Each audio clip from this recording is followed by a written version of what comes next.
name is Josh Jansen. I'm a director of data science, and today I want to take you through a project I've been working on that really shows how generative AI can work in business. There's three parts of it. The first one's going to be a demo on this basic web application. The second is I'm going to go through the code repo a little bit and kind of show how I built it. And then the third is I'm actually going to deep dive for a minute or so into the code so you can see how that works. All right, let's get started. So this application was really for fun that I've been building. And what it is it helps grade school kids practice math. So I'm going to first of all demo how this goes. I'm going to select second grade. And what I've got going on first is it's actually going to reach out to ChatGPT or my large language model and say, give me a few different categories of math for a second grader that we can ask questions about. So I'm just going to randomly pick one here, measurement. I'm going to click the button for provide a question. Now there is no stored questions I have in a database. This is using a large language model for all the generation of the question and the answers. Okay, so right now I've got a response back from my service. And here's the question. Sally has 5 apples. She eats 2. And then her friend gives her 3 more. How many apples does she have now? It's got 3 minus 2. Okay, 6. All right, got it. Okay, so this will continue to run for as many questions as I want for any grade, and I have all that handled within my backend service. But there's something that I ran into when I first started building this application is often the large language model or like the ChatGPT service that I have this hooked up to was giving me questions that didn't have all of the information needed to solve or to select the correct answer. And I struggled with that a little bit.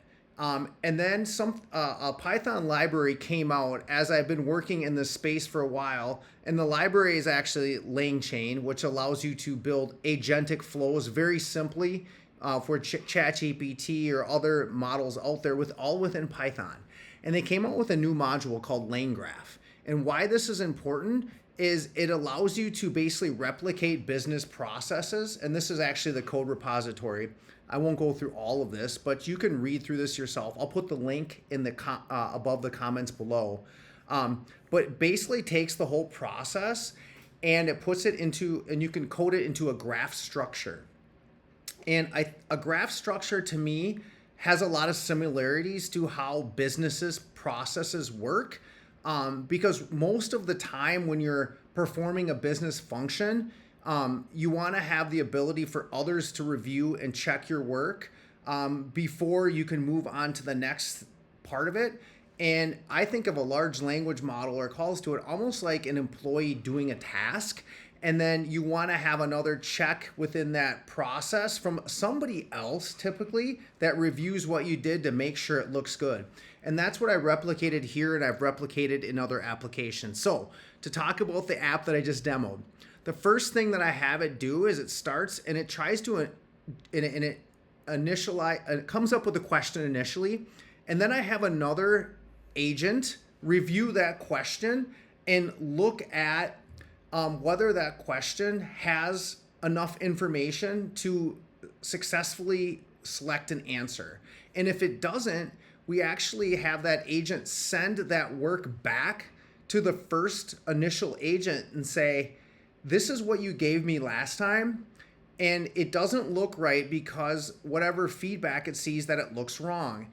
And then that agent the initial one will look at it again and it will revise it. And you have that run in a loop until that reviewer or like a manager or a coworker, think of it that way, is happy with their work. And then it moves on to the next step.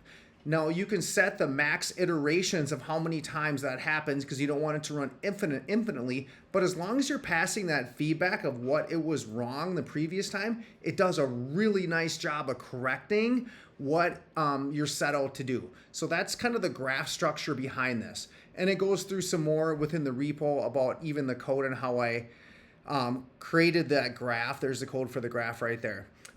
Okay, so I want to now just jump into the code briefly and show this kind of the main review question one. And I won't go through all of the nodes within the graph and the edges, but I think this is interesting to see. So I've got a review, and this, think of this is the boss or the coworker reviewing that question. Like, does the question provide enough information to solve the problem is the first one. And then I want it to give feedback on why it's valid or not valid based on, is there enough information? And I have a prompt that I create within the code along with the history of all of the communications between the two agents, and pass the question through as well. So like the example I gave, it was, she starts with 5 apples, she ate 2 apples and got 3 more from a friend. And I'm going to pass that prompt to a chain. And then from there, the agent is going to give a response back saying it's valid or not valid. And if it's not, it's going to increment how many times it's had to talk to that employee about fixing it.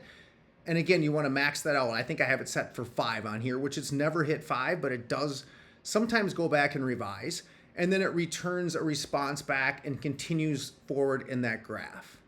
So all that being said, it's a very nice, neat process to build. Again, this is a very basic application, kind of a fun project I worked on, but the same type of logic can be applied so many different spots within business using large language models to get good results. Hope you enjoyed it. Thank you.